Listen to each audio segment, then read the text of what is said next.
Hello students, welcome to my YouTube channel exam mastermind. आज हम लोग पढ़ेंगे industrial employment standing order act 1946।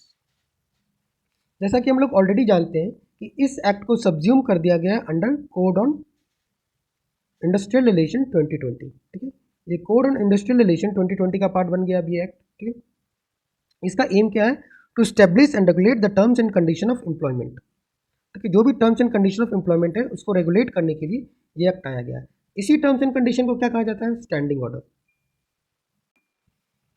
इस एक्ट का ऑब्जेक्टिव क्या है? ऑब्जेक्टिव है कि जो भी आपके प्रिस्क्राइब रूल्स हैं, ठीक है, स्टैंडिंग ऑर्डर के, उसको रेगुलेट करना।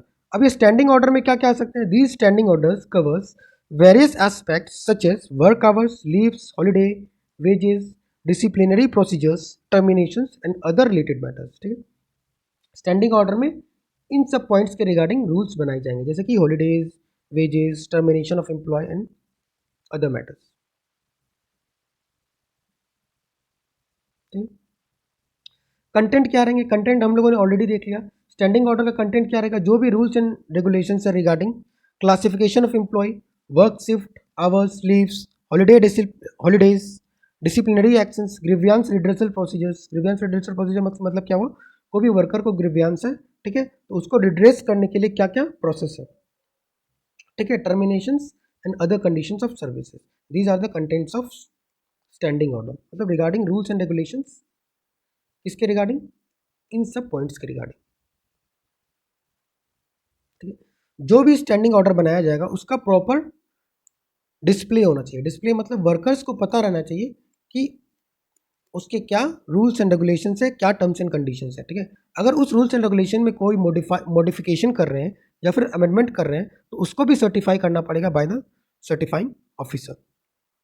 ठीक है, ये किन किन इंडस्ट्रीज के लिए अप्लीकेबल है? स्टैंडिंग ऑर्डर उन सारे इंडस्ट्रीज को बनाना पड़ेगा जहाँ पे नंबर ऑफ एम्प्लॉय 100 से ज़्यादा है। तो एप्लीकेबिलिटी क्या है इसकी? Number of employ should be greater than 100। अब हम लोग देखेंगे कि स्टैंडिंग ऑर्डर प्रिपेयर कैसे किया जाता है। ठीक है, मैं आपको एक समराइज वे में बता रहा हूँ। ठीक है, उसके बाद मैं सारे स्लाइड्स के टेक्स्ट को पॉइंट बाय पॉइंट समझा दूंगा। देखिए, सबसे पहले एक होता है मॉडल स्टैंडिंग ऑर्डर। ठीक है, एमएसओ। मॉडल स्टैंडिंग ऑर्डर क्या होता है? एक आइडियल स्टैंडिंग ऑर्डर होता है। मतलब ये एक रेफरेंस की तरह काम करता है ताकि स्टैंड कंपनीज इस मॉडल को देख के, company MSO model standing order को देख के एक अपना ड्राफ्ट स्टैंडिंग ऑर्डर प्रिपेयर करे। मतलब हर कंपनी अपना मॉडल स्टैंडिंग ऑर्डर से इंस्पिरेशन लेके ड्राफ्ट स्टैंडिंग ऑर्डर प्रिपेयर करेगी। ठीक है, ये ड्राफ्ट स्टैंडिंग ऑर्डर को किसके पास भेजा जाएगा? सर्टिफाइंग ऑफिसर के पास। ठीक है, सर्टिफाइंग ऑफिसर इनको क्या करेंगे? सर्टिफाई कर देंगे। तो उसके बाद स्टैंडिंग ऑर्डर हम लोग इन्फोर्स कर सकते हैं। ठीक है, तो प्रोसेस क्या होगा? सबसे पहले मॉडल स्टैंडिंग ऑर्डर से इंस्पिरेशन लेके हर कंपनी अपना ड्राफ्ट स्टैंडिंग ऑर्डर बनाएगी। फिर इसके बाद क्या होगा? फिर उस ड्राफ्ट स्टैंडिंग ऑर्डर को वो सर्टिफाइंग ऑफिसर के पास भेजा जाएगा। सर्टिफाइंग ऑफिसर उस ड्राफ्ट स्टैंडिंग ऑर्डर का एवेल्युएशन करेंगे। अगर उनको लगता है कि स्टैंडिंग ऑर्डर सही है तो वो क्या करेंगे? इसका अप्रूवल दे देंगे। ठीक है, अगर उनको लगता है कि standing order not according to the norms of MSO है तो क्या करेंगे? वो उसको डिसअप्रूव कर देंगे। ठीक है, तो सर्टिफाइंग ऑफिसर जो भी ड्राफ्ट स्टैंडिंग ऑर्डर है उसको अप्रूव भी कर सकते हैं, डिसअप्रूव भी कर सकते हैं। अगर अप्रूव करते हैं तो हम स्टैंडिंग ऑर्डर को इन्फोर्स कर सकते हैं। अगर डिसअप्रूव करते हैं तो हमें दूसरा मॉडल स्टैंडिंग ऑर्डर वापस से सर्टिफाइंग ऑफिसर को भेजना पड़ेगा। इसमें काफ़ी और डिटेल्स भी हैं जो अभी आने वाले समय में आपको क्लियर करूँगा। तो ये बेसिक ओवरऑल समरी था कि स्टैंडिंग ऑर्डर कैसे प्रिपेयर किया जाता है। हम लोग डिटेल में इसको कवर करेंगे।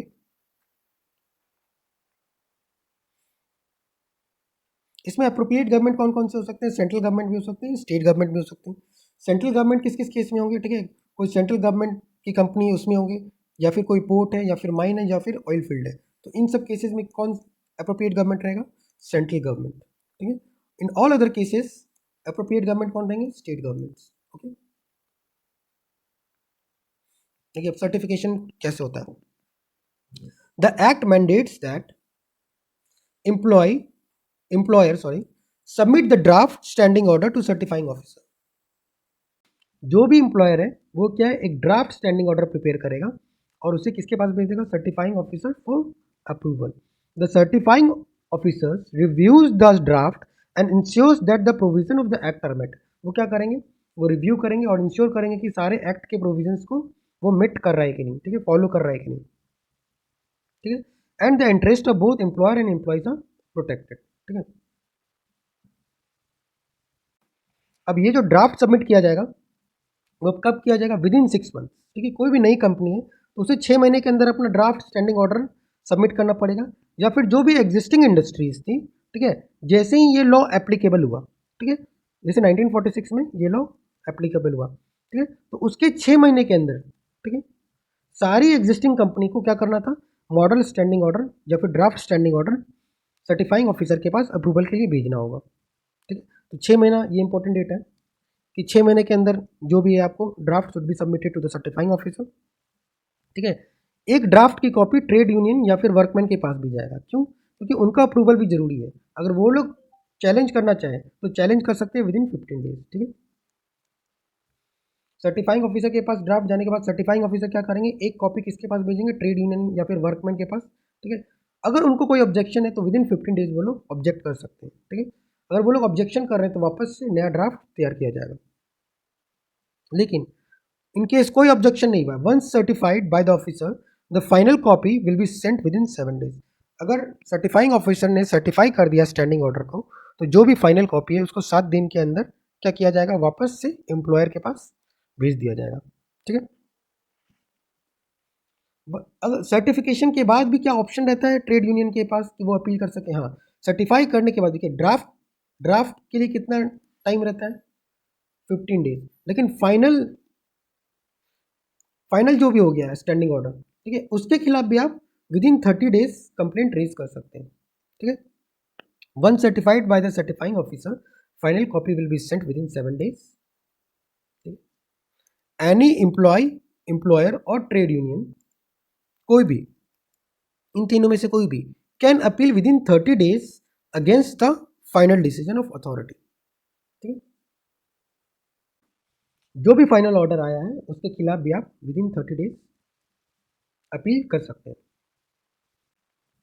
अब स्टैंडिंग ऑर्डर, अगर 30 दिन तक भी आप स्टैंडिंग ऑर्डर के खिलाफ कोई अपील नहीं कर रहे हैं तो क्या होगा, आफ्टर 30 डेज वो स्टैंडिंग ऑर्डर इन्फोर्स हो जाएगा, ठीक है। तो टाइम लाइन अच्छे से याद कर लीजिएगा आप, ठीक है। सर्टिफाइंग ऑफिसर सर्टिफाई कर देता है, पहले ड्राफ्ट जब सबमिट करता है तो हमारे पास 15 दिन का टाइम होता है, ठीक है, तो कि हम अपील कर सकते हैं। One certifying officer final draft को अप्रूवल दे दिया, ठीक है, तो क्या हमारे पास 30 दिन का समय होता है, ठीक है, to appeal against the order, correct. अब जो भी स्टैंडिंग ऑर्डर आया उसमें कुछ मॉडिफिकेशन भी कर सकते हैं, तो जो भी फाइनल स्टैंडिंग ऑर्डर आया उसके 6 महीने बाद ही हम मॉडिफिकेशन उस स्टैंडिंग ऑर्डर में कर सकते हैं। हर 6 महीने में हम लोग मॉडिफाई कर सकते हैं। ऐसा नहीं है कि आज फाइनल ऑर्डर आया 1 महीने बाद हम लोग वापस से मॉडिफाई कर रहे हैं, ठीक है। तो जो भी मॉडिफिकेशन होता है स्टैंडिंग ऑर्डर का उसके लिए मिनिमम गैप कितना होना चाहिए, 6 मंथ का होना चाहिए, ठीक है। तो duration and modification of standing order कितना है, 6 months from the last modification. जो भी लास्ट मॉडिफिकेशन हुआ था उसके 6 महीने बाद ही आप नेक्स्ट मॉडिफिकेशन कर सकते हैं। हाँ, लेकिन इसमें एक्सेप्शन है कि अगर एम्प्लॉय और एम्प्लॉयर दोनों एग्री है मॉडिफिकेशन के लिए तो वो मॉडिफिकेशन किया जा सकता है। नाउ वी विल सी, कोई भी इंक्वायरी अगर पेंडिंग है अंडर दिस एक्ट, ठीक है, कोई भी इंक्वायरी चल रही है किसी वर्कर के खिलाफ, ठीक है, वेयर द इंक्वायरी कंटेम्पलेटेड और pending is departmental, the subsistence allowance shall be for the first 90 days from the date of suspension be equal to 50% and after that 75%। मतलब पहला 90 कोई भी वर्कर है, ठीक है, इनकेस उसे हटा दिया गया या फिर इंट्रेंच कर दिया गया या फिर ले ऑफ कर दिया गया, उसने कंप्लेन किया कि ये स्टैंडिंग ऑर्डर के खिलाफ है, जो भी स्टैंडिंग ऑर्डर है उसके खिलाफ है, इसने ये अपील कर दी कोर्ट में जाके, ठीक है। तो क्या होगा, फर्स्ट 90 डेज तक उसको 50% सैलरी मिलेगा, 50% सैलरी मिलेगा और उसके बाद अभी भी कोई भी डिस्प्यूट रिजोल्यूशन नहीं हो पाया है तो क्या होगा, 75% तक वेज पेमेंट किया जाएगा आफ्टर 90 डेज। ठीक है, तो 90 डेज के पहले क्या 50% ऑफ वेज, बेसिक वेज इसको मिलता रहेगा। ठीक है, और 91 टू 180 डेज में 75% ऑफ द वेज मिलता रहेगा। तो this provision was under section 10A। जो इतना इंपॉर्टेंट प्रोविजन नहीं है फिर भी। Now we will see power to exempt. इसका क्या मतलब हुआ, अप्रोप्रिएट गवर्नमेंट के पास पावर है कि वो किसी भी इंडस्ट्रीज को स्टैंडिंग ऑर्डर एक्ट के तहत एग्जेम्प्ट कर सकते हैं। मतलब फॉर एग्जांपल मान लो एक इंडस्ट्री है, उसमें number of employees is greater than 100, 100 से ज़्यादा है, लेकिन कोई भी स्टेट गवर्नमेंट या फिर सेंट्रल गवर्नमेंट या फिर अप्रोप्रिएट गवर्नमेंट चाहे तो इस इंडस्ट्रीज को एग्जेम्पशन दे सकती है against the standing order act. ठीक है, तो ये सेंट्रल गवर्नमेंट या स्टेट गवर्नमेंट के पास पावर होता है। This was power to exempt. Now we will see model standing order.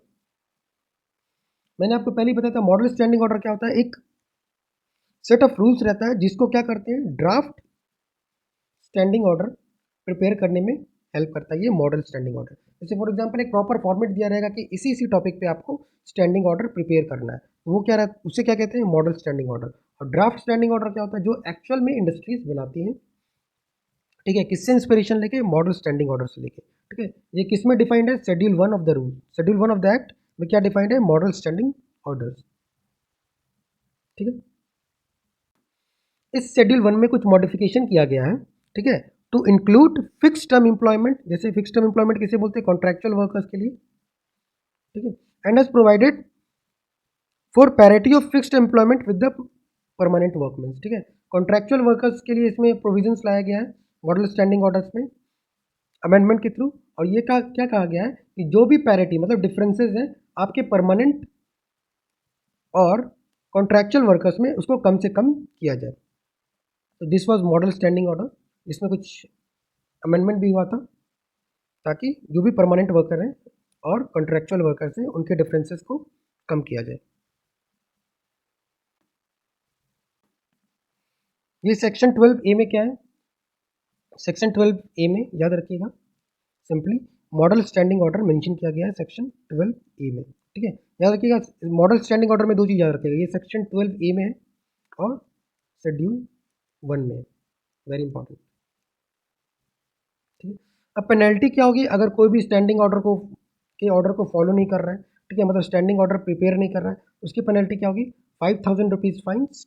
ठीक है, और अगर उसके बाद भी नहीं हो रहा है तो वो क्या होगा, 200 रुपीज़ पर डे। ठीक है, 6 महीने तक आपने नहीं किया तो क्या डायरेक्ट 5000 रुपीज़ फाइन लग जाएगा। ठीक है, उसके बाद जितने भी दिन आप डिले कर रहे हो उसमें क्या होगा, हर दिन 200 रुपये ऐड होते जाएगा। इसके अलावा आप अगर आप कुछ मतलब ड्राफ्ट स्टैंडिंग ऑर्डर के अलावा अगर कोई भी ऑफेंस आप करते हो तो 100 रुपीज़ फाइन है प्लस 25 रुपीज़ पर डे। ठीक है, अगर कोई भी इंटरप्रिटेशन मतलब स्टैंडिंग ऑर्डर के कोई भी टर्म्स एंड कंडीशन में, next point is standing order क्या है, टर्म्स एंड कंडीशन है। ठीक है, अगर टर्म्स एंड कंडीशन को इंटरप्रेट करने में कोई भी डिस्प्यूट हो रहा है एम्प्लॉयर और एम्प्लॉय के बीच में, ठीक है, टर्म्स एंड कंडीशन बेसिकली लिखा हुआ है। ठीक है, उसको इंटरप्रेट एम्प्लॉयर अलग तरीके से इंटरप्रेट कर रहा है और एम्प्लॉय वर्कर अलग तरीके से इंटरप्रेट कर रहा है, तो फाइनल डिसीजन क्या होगा, किसका माना जाएगा, लेबर कोर्ट का डिसीजन फाइनल होगा। लेबर कोर्ट जो भी इंटरप्रिटेशन देगा उस स्टैंडिंग ऑर्डर का उसको फाइनल माना जाएगा। तो this was about the standing order act. ठीक है, industrial relation standing order act काफ़ी ज़्यादा सिंपल था। तो that's all for today. Hope आपको लेक्चर्स पसंद आ रहे हैं। अगर आपको लेक्चर्स पसंद आते हैं तो हमारे इस चैनल को सब्सक्राइब कीजिए। कोई भी आपको अगर डाउट आ रहा है तो कमेंट सेक्शन आपके लिए ओपन है, कोई भी डाउट हमें आप कमेंट सेक्शन में पूछ सकते हैं। So thank you and have a nice day.